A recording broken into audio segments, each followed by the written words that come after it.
Hi everyone, welcome to part 2 of our video on implementing or refactoring the Visual Studio components here in Dogen. So before I get into the work for this video, I just want to quickly address the problems that we had in the previous video.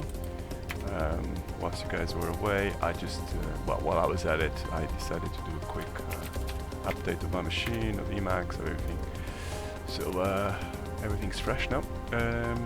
So the problem we were having not so long ago was that I couldn't really use JSON because it was so slow. So as you can see, I still have my ident guides on C++. We modified the Emacs files. I can probably show you that as well. We modified I think it was an editor, a bit of a hack really. So if I look for guides perhaps, modified the indent guides, which was slowing down Emacs quite dramatically, to be part only of C++ mode, which is what you see here, so that looks lovely. But you're not going to see these and things like CMake files. I guess we at some point probably should add these to CMake files as well. In fact, as we speak, that's what always happens with these things, you get distracted. So while we're here, if I just add this to Emacs hook, CMake mode hook,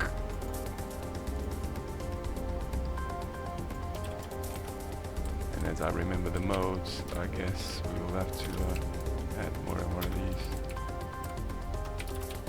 as you go along.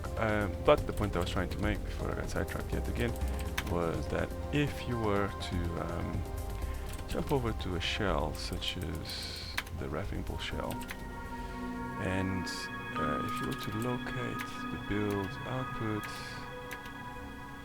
Dogen byproducts directory of the C++ model and look for tracing. Now then, if I look here for something on the injection model, this is the kind of files that we were trying to look at a second ago. Now I completely forgot how to use JQ, which I guess is what happens when you're recording a video. If you just press JQ dot, that should then take you to the right place. And as you can see now, speed has resumed. Just notice now.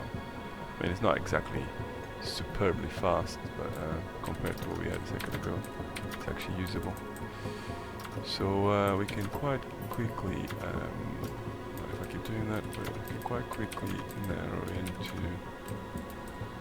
we're looking for, which to be fair, we know where it is. So, and then of course, one thing I didn't talk about, but it's actually quite useful, is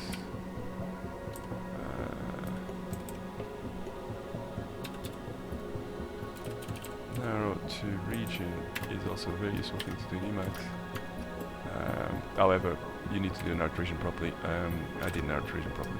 If you narrow to region properly with the right parentheses, you have full support for Emacs. So what I'll just do is narrow back to, I think I thought it was not narrow. But well, we get the point. So you could narrow before we get lost too much on this. I'm just going to put this where it was. Yeah, so you can narrow to the certain region of the file, the JSON file, and then that will then allow you to just move around that region. The only slight snag with that is you need to make sure you Control Alt F, so that you mark the right places, and then Control Alt F. And now I think you can narrow to region. Yeah, exactly. So as you can see here now, inside of that region that only contains the Visual Studio components, there's an entry in the map. The entry is this chap here. Now of course you're going to moan and say, look, the entry is twice the name of the model, which is probably a good point. This is we haven't thought this through very well. We were just expecting to use the model name, but of course the qualified name now is actually quite a weird qualified name. It's actually sort of a duplicate of the name. Which is, of course, you understand why. If you go to the chap here, you see that we have a qualified name, which is this, and that's in effect the same name as the model. That's because we wanted the model name to be exactly that. So it's not entirely clear how that's going to work out, but of course the simple thing to do might be to just say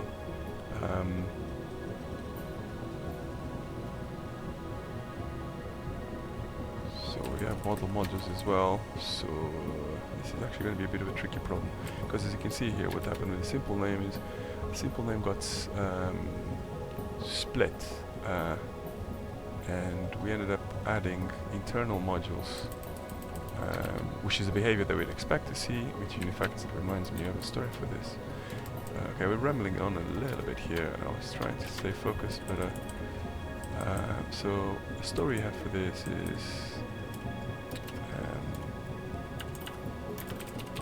qualified name.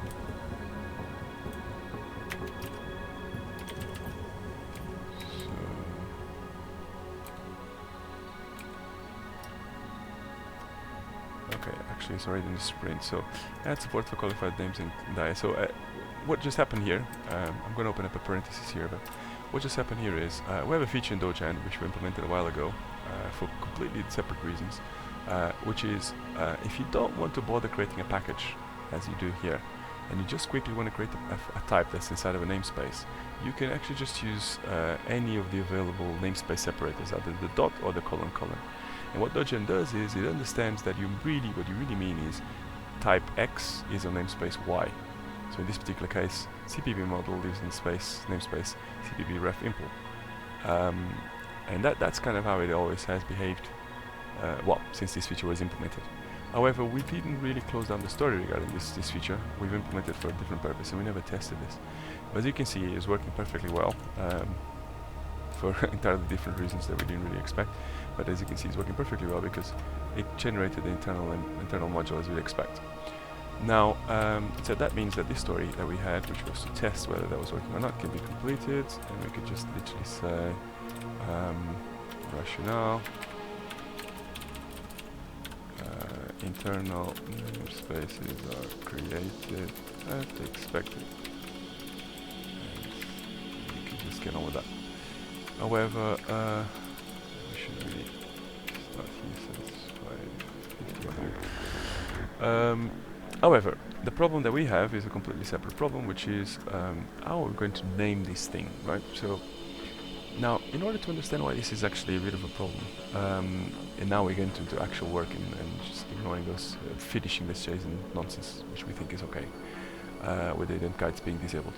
So in order to so all assets that live in asset space have a name, and that name is made up of components. So as you've probably seen before, the typical set of components that exist in the name are the external modules, model modules, internal modules, and then the element. So the idea there being that external modules is if you need to place a name inside of a namespace that's actually outside of your project. So for instance, let's say you have a family of products, and some products live in family, call that family N, live in namespace N. But you don't really want for every single type that you're going to declare to be inside of a deeply nested structure like N, M, K, for example. Because N is the product name, and it's just a bit boring to repeat that every time. You just care about M and K at the product level. So the product family is called N, and M and K are specific to a specific product. So in those cases, we have a notion of an external module. You just declare the module, and then we just know that that module exists. So when we generate the files and so on, they all get generated under those namespaces, and you don't have to worry about declaring that. The model modules are to do with the product, the component name. So a typical case, of course, is you just have a model with a name. So assets, for example. But again, same thing, you may want to say actually every single component of my model is all going to be under an encompassing namespace. So in this case, Dogen, and then whatever the namespace is for the product. So again, we don't really want to have to create a top-level namespace with a package, and it's just a necessary trouble, particularly for very simple models, such as, for example, Dogen. So we don't really want to have to create namespaces all over the place and so on, right? So for that we created this notion of a model names, model modules. And finally, we have the real namespaces, which we'll call internal modules. These are internal to the components. Those you have to actually declare inside of the package. So if you declare a package, the package then gets mapped inside of our meta model to a module. So that's why there's 3 different types of modules, and those are then combined to create element names. Now, that works fine for the regular element names, but our meta model, as you probably noticed, is made up of many irregular, I guess, elements or meta elements, and these have got some weirder rules. So, for instance, projects. So the idea with projects is that whilst this thing here is representing the project, the project itself, the name of the project, can't really be represented by the meta model entity name. The reason why that's a little bit hard, well, they can, but we just have to think about it very carefully. And I think if we were to just simply call it CPP model, we'd have a problem, because of course the name of the model modules are going to be CPP refimple, CPP model. So CPP model is already there, and of course we're going to be called CPP model 2, which basically means that the project name is going to be CPP model.cpp model, even if we were to do something like this. So that's not going to work, because we're going to just end up with CPP model, CPP refimple.cpp model.cpp model, which, to be fair, is how it's designed. It's designed to be that way because, remember, entities inside of the space have to have unique names, and those names should, in theory, be used as part of the projection. I mean, I'll remind you again what we discussed in the previous video, which we saved somewhere in the docs, I believe.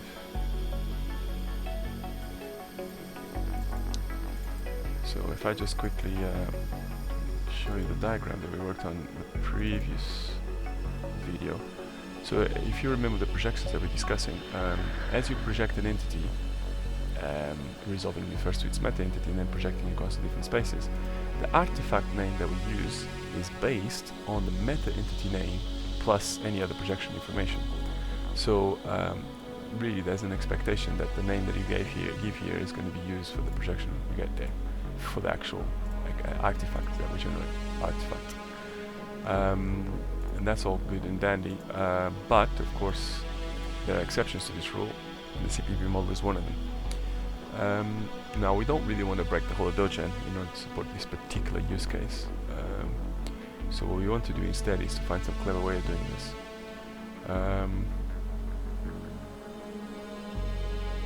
We could potentially so if we go back to how this thing gets expressed, and perhaps just open up Dogen. No, not quite that Dogen, GitHub Dogen. So what we're trying to say here is, let's just take C#, because that's where we're using Visual Studio in Anger. So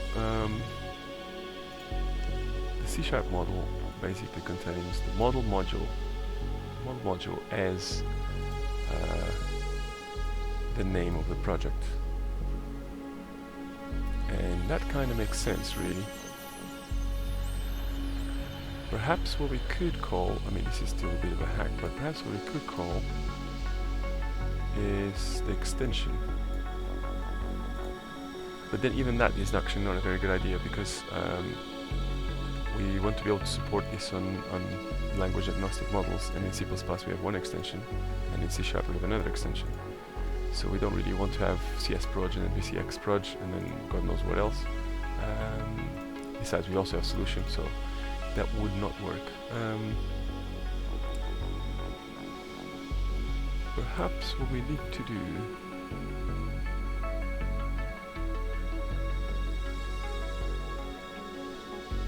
yes, we need to separate the notion of the file name from the notion of the name, which is something we try to avoid very much up to now. To be fair, the only reason why this works up to now is because we've already done some hacks, and the hacks were there is some specific hackery around determining the name for one of these entities. So if I just hop over to where all this stuff is happening, which is C++, and the formatters. In fact, to be honest, let's just go up to formatables, because I bet you locator is doing all this hackery for us. This is one of the difficulties with the current task, is that you need to actually think about these hacks and resolve it in a slightly more generic way. So you can see there is no VCX here, which is interesting, because I would have thought that VC... Well, let's try SLN. No, SLN not here. It's most peculiar. I would have thought the hacks would be here. You can clearly see things like MSBuild, CMake, TXT, whatever this is. CMake lists. There's quite a lot of hacks here, but not the hack we're looking for, which is puzzling.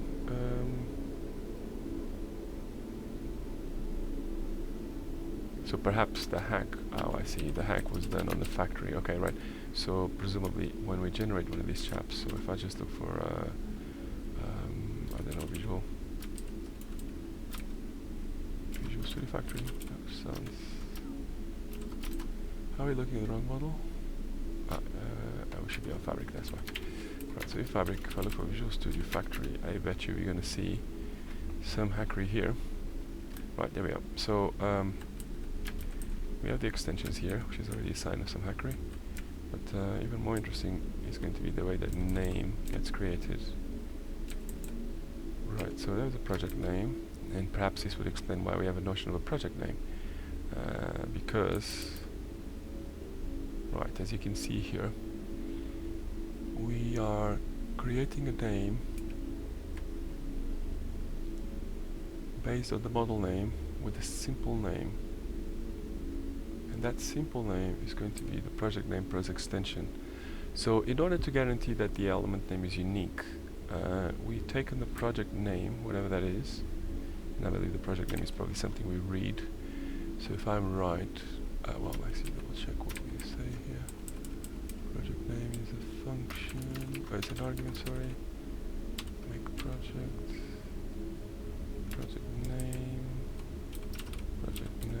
and there you are. Obtain project name. Now, I suspect this is some kind of hack. Well, here we are. So we're flattening the model name, etc., etc. So we are in effect saying, okay, give me the model module, sorry, flatten it, join them together, and create the project name, and then take that project name, set it to either the project or the solution name, which is these guys here, and then look at how we quite clever here add the dash VC to ensure that we don't end up with the exact same name. And in terms of the project, we just slot that as the project name. And this model name, the name that's used for the model elements that is unique, it's inside of the asset space, is going to then be composed of sort of a double identifier. So I think really we should, now we understand why the project name was put there, and to be fair, I suspect this is actually quite a sensible thing. We should probably, for now, this suffices, so we're going to go back to this hack. I mean, it is a partial hack, I guess. We have two separate concerns.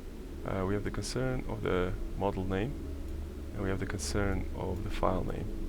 And up to now, the model element was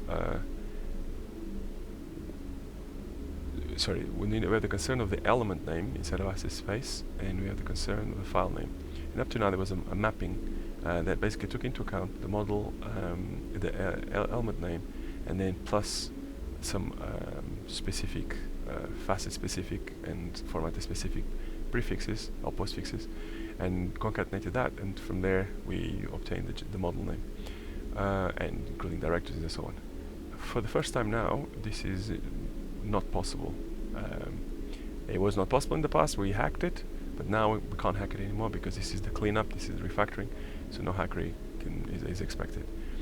So in order for this to work in a regular way, we need to find a way to supply the element name in such a way that combined with the model modules, it results on the existing model name, and the existing project and solution names.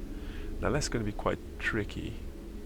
So the easy way out is to say, well, maybe we can't, and just create a project name field here, compute it exactly as we are computing right now, via that hackery of joining things together, model modules and so forth. And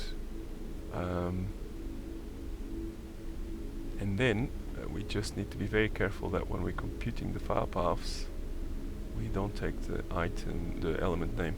That, of course, as you can imagine, that's really not ideal. It really isn't ideal, and the reason why that's not ideal is because if you imagine when you're inside of a pipeline, such as the generation pipeline, you don't want to know about the specific meta model elements that you're processing. You really want to only ask a question: what is your name in asset space? And if you have a name in asset space, it just takes that name, at whatever location, and plus whatever rules I have of projection over to the file system, and I apply those rules, and out comes the file name. If you now start to say that certain elements are a bit special, and they have they don't actually use their name, then you have to look inside the box. You have to now say, okay, right, it's not just the fact that you're an assets element, it's which assets element are you?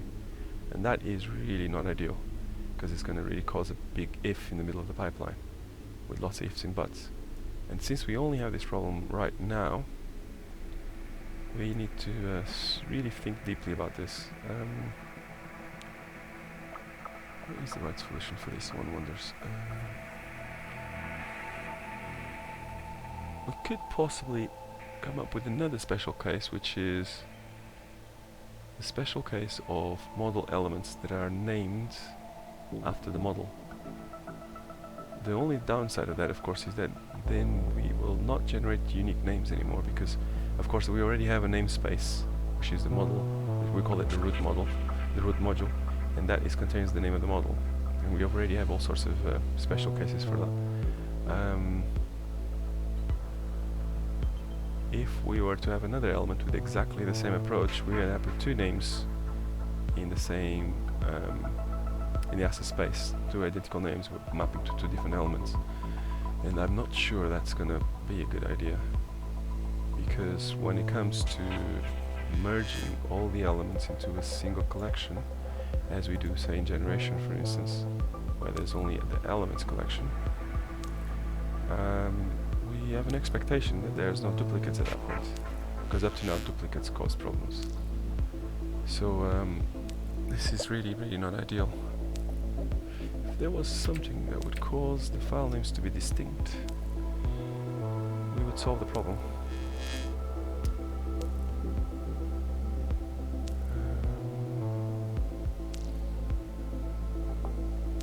Yes, that's perhaps the easiest thing to do. I mean, this is really still a hack. Let's perhaps take another project. Let's just go to GitHub and let's look at QuantLib, for example. That's an example of a project that uses Visual Studio and has solutions. So, what does a QuantLib VC project look like? It's just called QuantLib.vc project. So in this particular case, it's just in our case, it will be a model called QuantLib.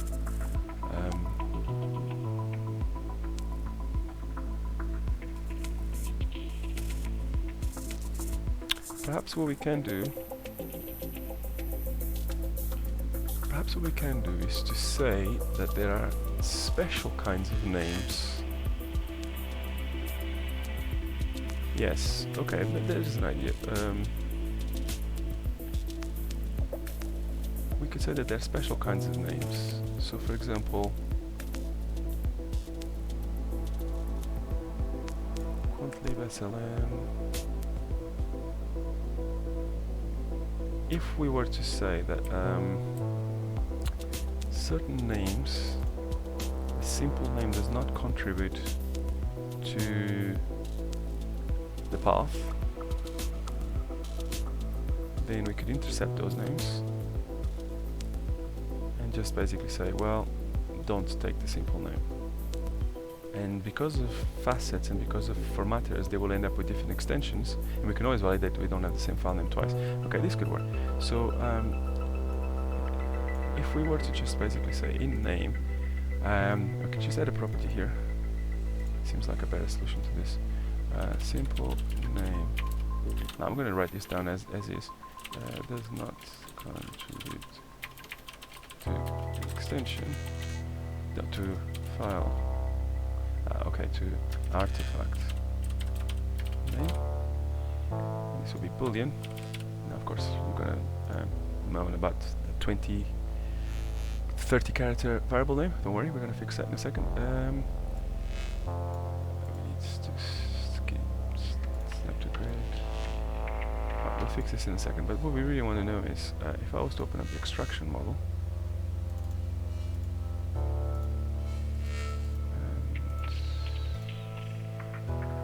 Property are we populating with this? We're probably populating something like artifact path. So simple name does not contribute to artifact path. So the idea now is that we have some kind of way of flagging certain names as special, and then we just need to make sure that we then double check that there are no duplicate artifact paths with exactly the same path. So alright, let's just try to make this name slightly more palatable. Ignore simple name in artifact path.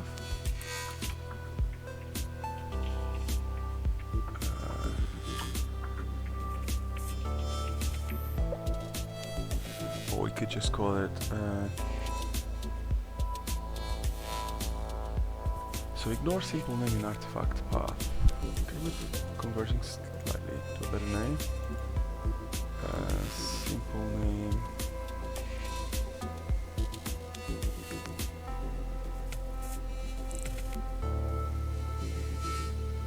This is also quite interesting because once we have this property, we can also solve the problem with root modules. Which reminds me, let's see if we have any stories in root modules. We may have done some analysis here. What are main names for this? So model module. Right, okay, we have model module. Let's have a quick look at what we have in our library.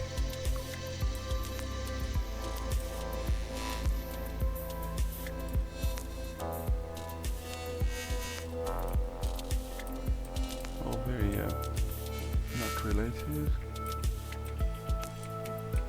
Okay, it doesn't look like we covered it before.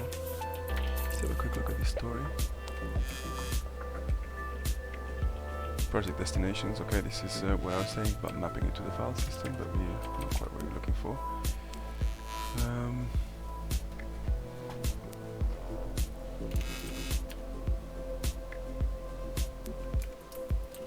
I don't think we have anything here.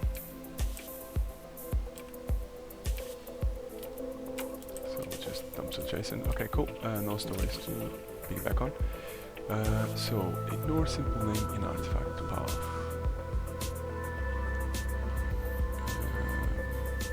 Still don't quite like the name. Simple name.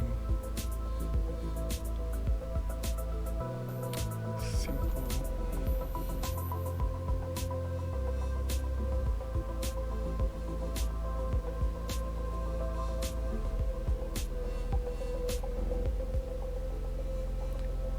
Or non-transitive, non-projectable simple name. Non-transferable, asset specific, a simple name, assets.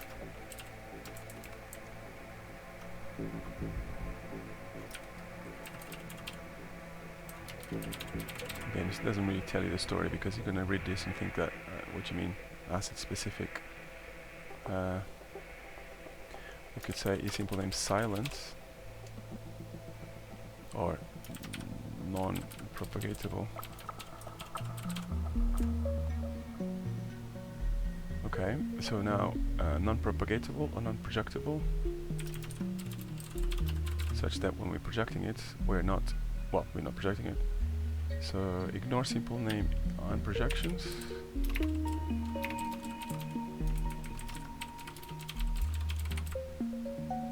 Okay, ignore simple name on projection. So that's slightly better.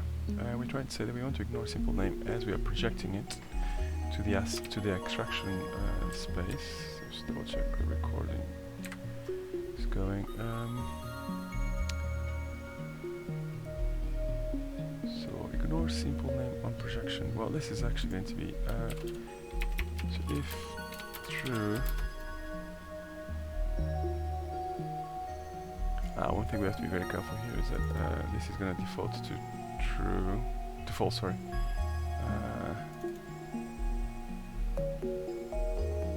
So we probably want the default state to be don't ignore, right? So what we really want to say instead is something like propagate.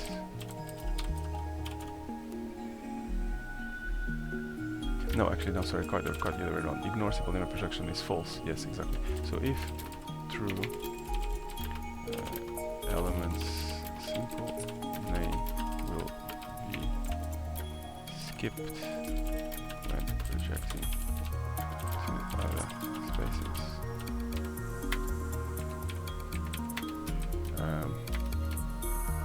For elements where we need a unique name within the assets space, but that unique name does not map to the file name, this flag.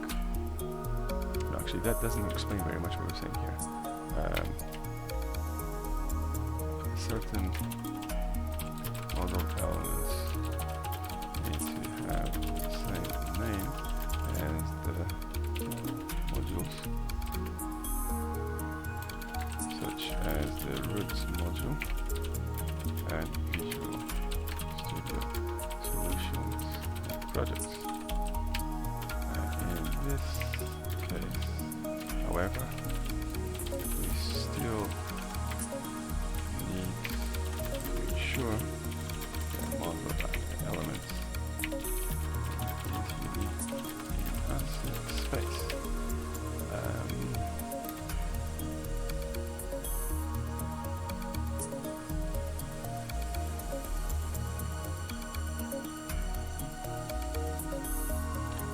The interesting thing as well is it will be nice if this is actually a property of the meta element as well, such that if you don't want to ignore the simple name on projection, I mean, you should be able to toggle it, right? So for instance, I'm just going to pause this for a second. Let's imagine, going back to our example model, let's imagine I give this a name such as, I don't know, ABC. And now let's further imagine that actually I would like my project to have a different name. Why not? I mean, if I go through all the trouble of naming this meta model element, perhaps I do want it to have a name that's distinct. And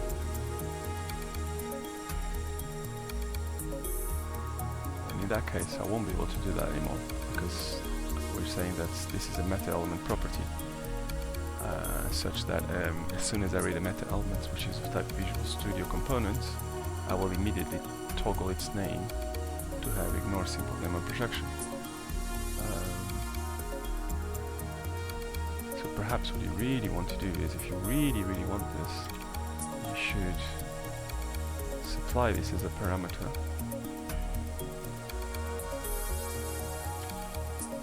And say this is true. And the projection will then ignore it, and otherwise it won't.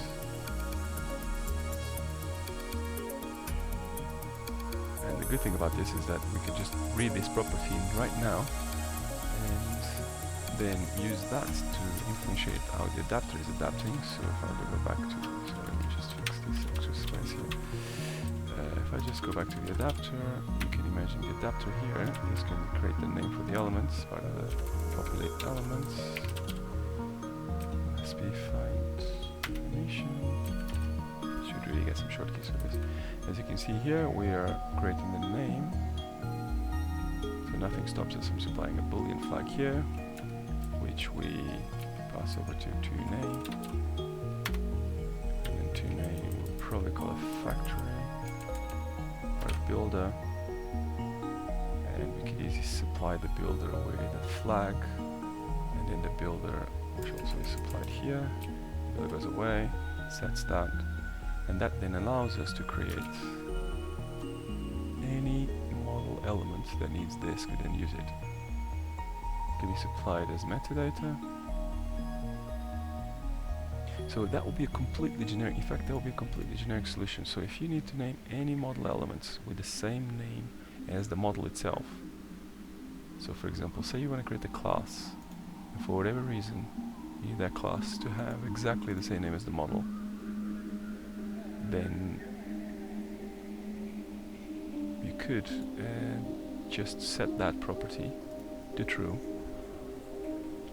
and if that property is set to true,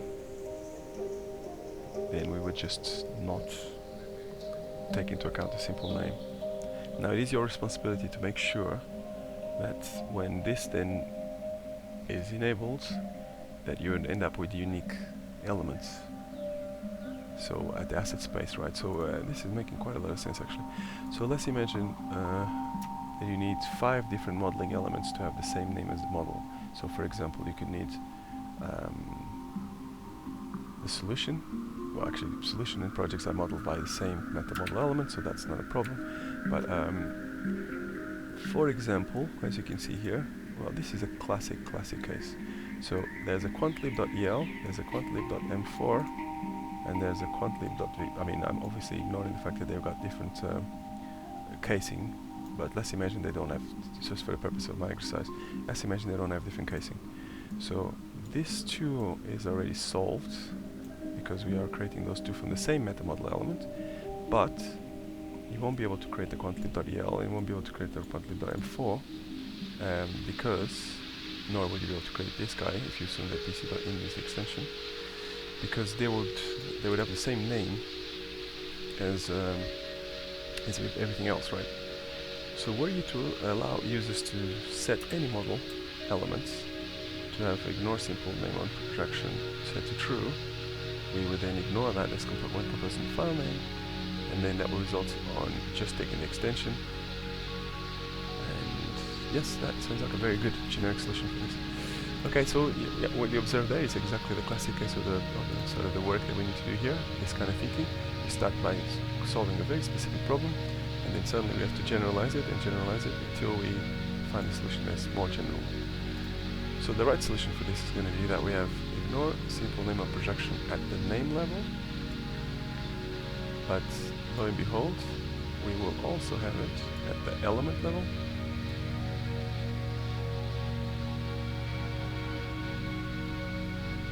Presumably. We need it in both.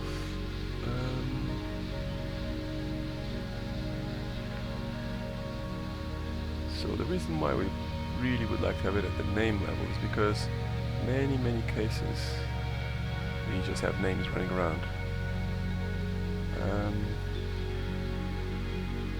For instance, when we calculate any includes and things like that, we just have names. And in those cases, it will be difficult to then go back to the element that gave rise to that name. So as an example,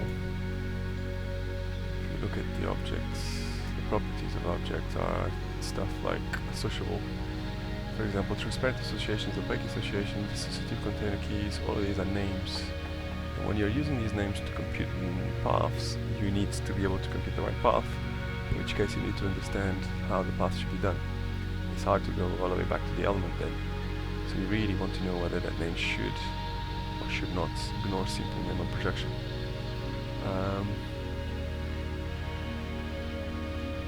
Still don't quite like that name, to be fair. Perhaps we should say simple name is silent, or silent simple name. If true, yeah, silent simple name. Something like that, so a little bit more terse and still conveys most of the meaning. Now, what does that mean? We just have to be very careful here that we're not going to break everything, because we change the name. By changing the name, we have to make sure now that we resolve this quite early on as part of the very first generation of names. That would mean so if we hop over to the engine model,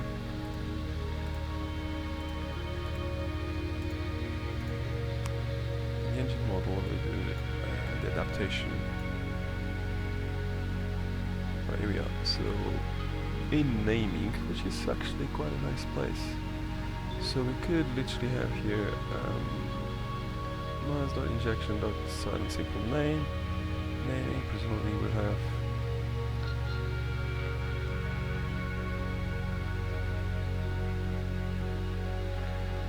so is there a naming transform? I wonder.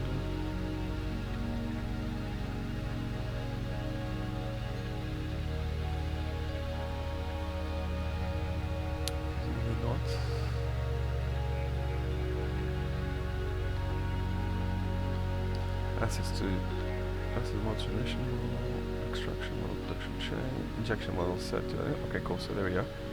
So injection model to assets model transform, and that uses the adapter as we've seen a second ago. And as part of that effort, presumably internally, we must be calling naming. Let's have a look.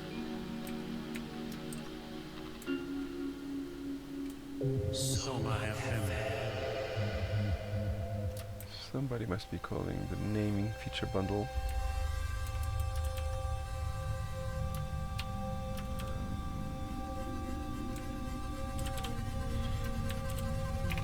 In order to read those properties.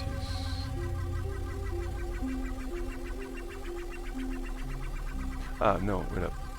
It's probably read only once, actually. It's probably read only once. Yes. Okay. Well, as it happens, that was only used for one purpose, and that purpose was, right, as you can see here, this is a global binding point.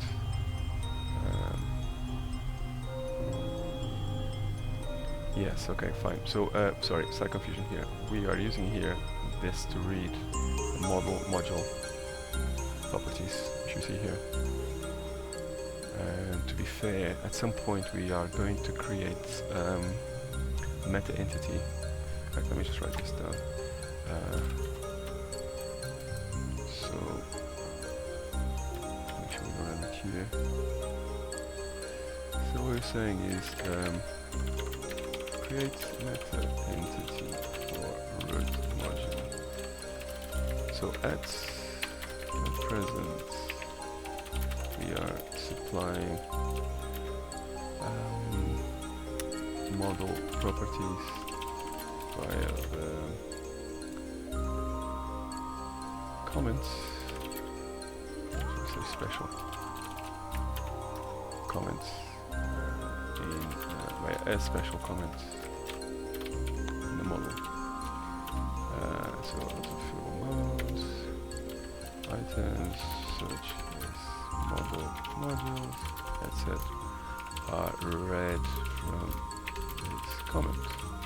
We then generate the root module and use these properties to configure model-wide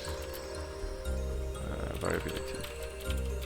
However, according to the rule that there are no implicit model elements, we should have a meta model element representing the root module. The properties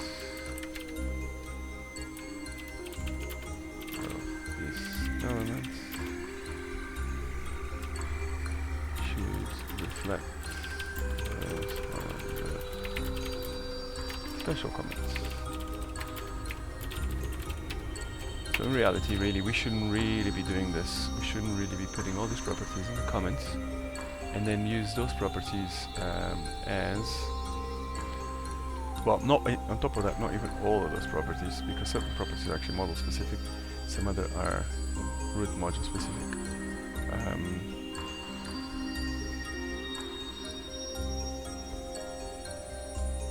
So presumably what we need is something like MASD module, and we could then call it XYZ, and in here we could put those properties, or we could use the attributes, and that then could be the root module, and then we could simply set its flag to false so that it doesn't contribute to the namespace. And if you have any comments at the model level, of course you put them here, and then everything will be nice and consistent. Anything else that's not specific to the root module can remain here, because we are actually talking about model properties, not root module properties. Or perhaps a case can be made, and we should put this in the comment. Or perhaps the case can be made that the root module is special, and it is the only implicit element. However, we need to address this so it's very clear, because we don't really like implicit elements. It was something we used a lot in the beginning, but in fact it's just causing us a whole lot of pain, so we don't want that anymore. Right, so what's happening here then is that in the injection model to assets model transform, which we can just open up quickly. So injection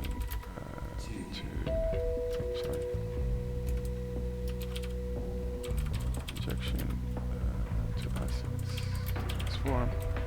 So what's happening in this particular transform is that we must be making use of our naming feature bundle, and then we create the original location as the model is being read in, and that then becomes the model location, and we then use that to populate the model name. And then once the model name is created, there is no need to use the external or model modules anymore, because everybody else in the adapter can simply inherit that from the normal. And presumably, if I look at toName, we would somewhere around here, well, we receive a location, and presumably that location is going to be, let's keep following this trail.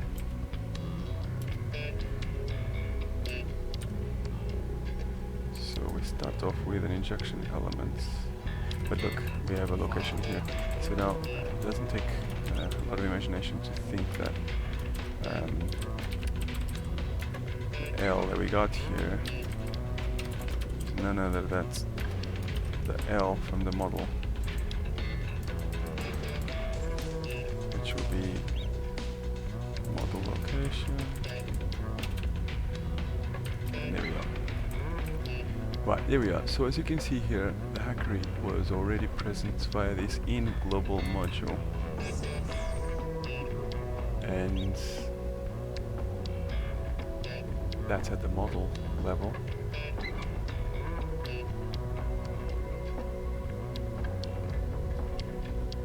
Yes, okay, so this is fine, because here we're just contributing to the name at the asset level, which is fine. You basically try and say something is in the global namespace, and in which case you don't want that thing to have a location at all.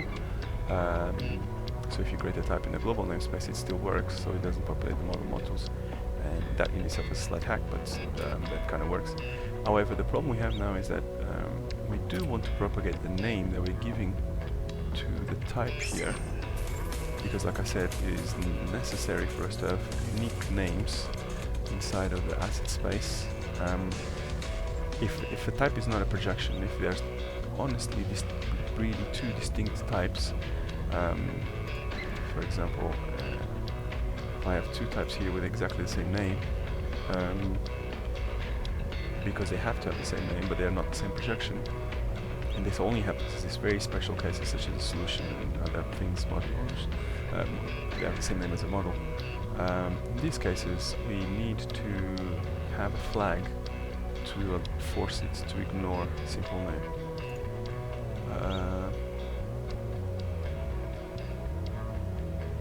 So once we've created those names with the flag set, and the flag is set because we read it from the metadata, and then we're going to have to create another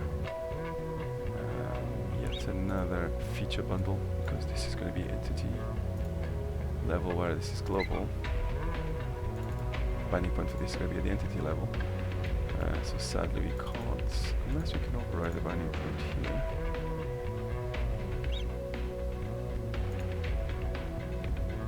I wonder if the binding point is overridable. Worth trying. So if we set that flag here,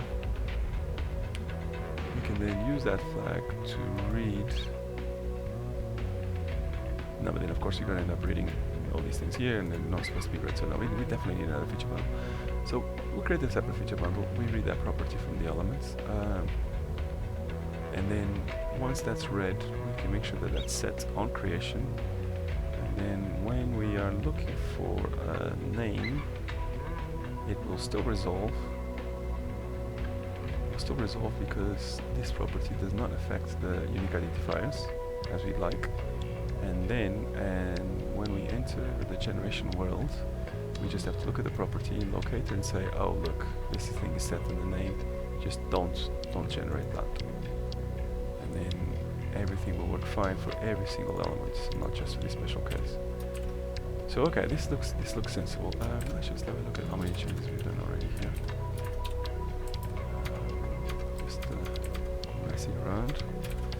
So what we're going to do then is, let's just get rid of that chap. Let's go back to assets. It still annoys me slightly that we need to do this in two separate places, but another thing we haven't done yet, sorry, another parenthesis here, but element extensions is something we want to get rid of.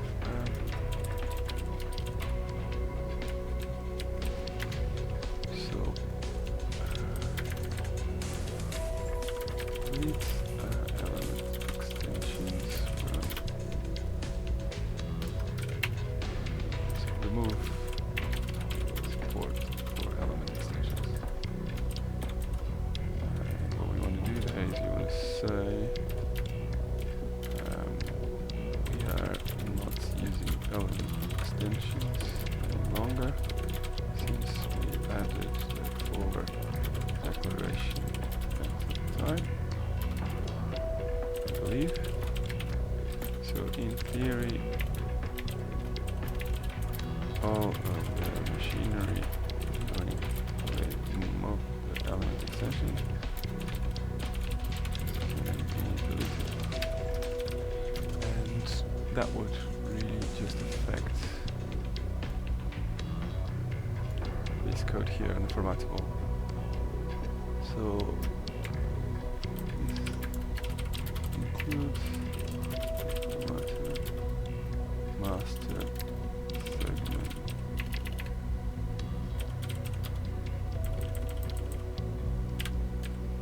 Okay, so we need to at some point deal into that. I don't really want to refactor too much of this stuff because it's going to be removed, but I would like to get rid of the element extensions because it's actually in the element, and that's causing that's something that's already been refactored, so I don't want anything that shouldn't be there. So okay, going back to where we were. This is actually another point I'd like to make here. This is another good thing about instead of using Jira and tickets and all that sort of thing. Some people, like I remember I was talking to one of the chaps that does a very interesting project. Bit of an aside here, but so Klaus was asking me why it was that I had one massive long file in my project to deal with my issues instead of using a proper project management. So by Klaus I mean Klaus, the chap that is responsible for this lovely plugin that I use. He's also a Boost developer of noted fame. So Klaus, the owner of this report CI project, was asking me why was it that I used one very large text file to manage all of my issues. And I guess if you are looking at it from a sort of a GitHub perspective, it may seem a bit strange that all of our life is encoded in this file, plus the sprints. But of course, that's not the view that we have. The view that we have is this dynamic, incredibly powerful view inside of Emacs that enables me to very quickly search across years worth of tickets and keep them in good shape and so forth. So one of the biggest advantages I find compared to when I'm doing work at work, where I have to jump over to GitLab or whatever the ticketing system is, open up a ticket and think about it, and then not just that, I have to worry about what other people think of the ticket and how is that ticket going to fit into everyone's views and dashboards and so on. That kind of stops me from a lot of times just writing notes down, and stops other developers. So what people end up doing, of course, is they have some text file somewhere where they keep these notes. So it's really nice to be able to have everything integrated into a single place. And if you really want to hear some of my thoughts on this, I recommend you read one of the blog posts that I created a while ago. I think it's still very applicable. The post here that I created on Product Backlog, where I talk about how the importance of a product backlog and the importance of maintaining product backlog. It's dramatically more useful if you use it from a tool like Emacs, and I'm sure VI will be similar, because it's just so close to you. It takes you 5 seconds to open up a ticket, it takes you 5 seconds to close a ticket. You can quickly search with grep or Control S or whatever it is, and of course you got all the reporting that org mode gives you. So it's very, very difficult to move in the old world where, and on top of that, of course, everything is in Git, so I don't really have to be faffing around with, if I don't have internet, I can still do everything I wanted to do. And then it's just a case of resolving conflicts. Of course, there's only one developer, so conflicts are very, very infrequent. It probably would require some thinking if you're the team with more than one developer, but still, I cannot even begin to describe how powerful this is. So going back to what we're actually trying to do, rather than all this ranting and raving, what we're actually trying to do is to add a new property here. So we add it into 2 different places, and we just want to make sure that we're not going to break the world, because as you can imagine, names are used for everything. So simple name is silent. I still don't really like this name, but still don't quite like the name of this property. Maybe internal.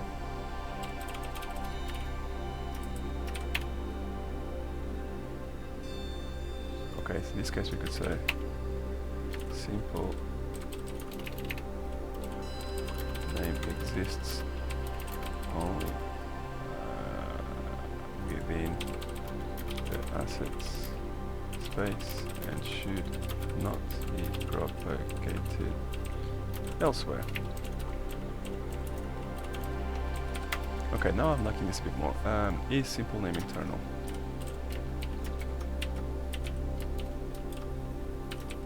Now, of course, we have the word internal for internal modules, so that's kind of nicely fits in with it, because we are talking about the same concepts. Internal, well, actually we're not. Internal means internal to the model. So is simple name private? Now, private then reminds me of UML and private. Is simple name invisible? We need a dictionary, I think. Fine, invisible, unable to be seen, propagatable. We need words that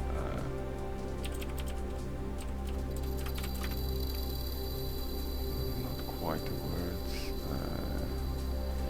Invisible, propagatable, simple internal. If it wasn't for the fact we're using internal already. Internal.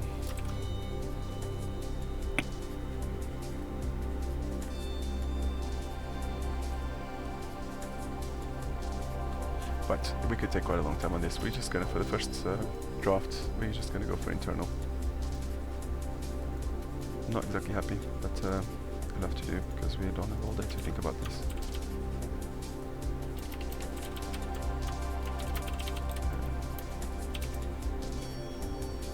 If true, the element name will have this. Well, so let's think about this for a second.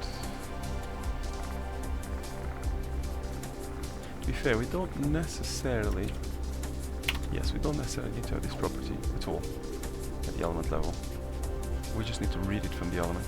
So it's not really required to be in the element itself. So what we'll do instead is, well, first we're just going to generate a simple main internal. Make sure that doesn't break anything. Make sure the defaulting is fine. This is going to cause a massive rebuild, so let's get cracking with that. Regenerate all models. Just show you what I'm doing. All models got regenerated. To be honest, while we're there, let's just convert assets. We should really create a target that does these two things. Problem is, there's so many ideas and so many things you could use to. At some point, you need to be able to do some kind of resource allocation and determine that certain things are just not going to get done. So as you can see here, that costs 400 translation unit rebuild. Don't think it's going to cause any problems. I'll leave it like that for a second.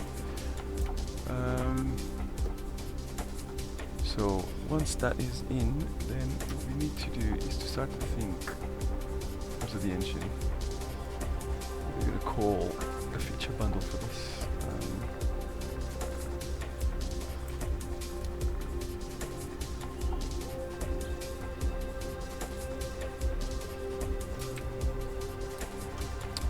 So this feature bundle will also related to naming, I guess. As you've seen, well, actually, let's have a look at other feature bundles and see if we could override this. I think something with plenty of variety.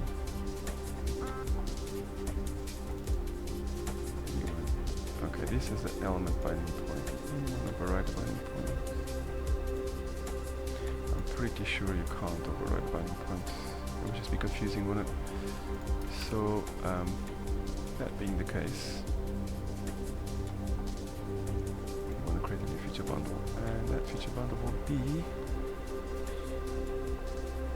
something that's still related to naming.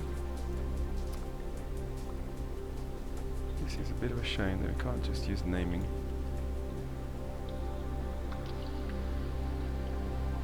Ah, interesting. So perhaps what we can do instead is to rename that to location, because really we're reading location properties. So let's just rename that to location and then create another one for naming. Okay, I'm slightly happy with that. And hopefully we have a nice description here.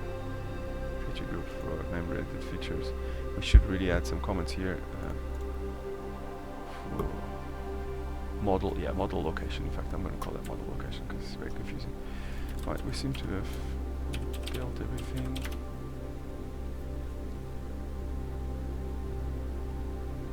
Right, so this kind of nicely sets the objectives for the second part of the video then. So what we're going to try to do, so the objective of this part of the video is we're going to try to see if we can create the, well, fix all everything to the feature bundles, create the right feature bundle, read the property, populate the name of that property, set that property inside of the new element that we created, and I think at that point we can probably call it a day for this video because it's going to be too long. I mean, we've already spent probably the best part of an hour trying to keep these videos up to around an hour, not too long.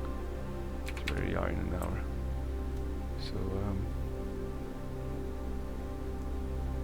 or perhaps maybe we should just stop the video soon. Actually, maybe we just finish this and then we'll start another video because that's going to be another hour. So we just for purposes of keeping this, in the interest of keeping these videos in a sensible time, we will just try to keep them around an hour and try to focus on what we can do in an hour. So the objective of this video then is going to simply be to create the new property and commit that. So assets, generate new name.